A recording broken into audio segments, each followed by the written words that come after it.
Teka muna mga kapatid, magnilay muna tayo.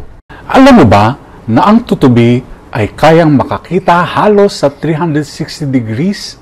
Ang kanilang mga mata ay binubuo ng libu-libong lente. Kaya't may kakaiba at napakagandang pananaw sila sa paligid. Sa ating pagdiriwang ng pag-akyat sa langit ng mahal na Birheng Maria, inaalala natin ang isang babaeng may malinaw na paningin. Hindi ng mga mata, kung hindi ng puso at pananampalataya.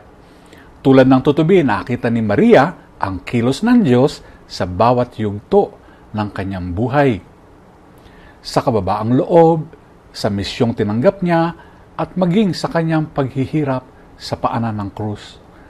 Ang mga pagbasa ay nagpapahayag ng babaeng nabibihisan ng araw, tanda ng tagumpay at pabor ng Diyos. Bilang reyna ng langit at lupa, patuloy niya tayong minamasdan, iniintindi at ipinapanalangin.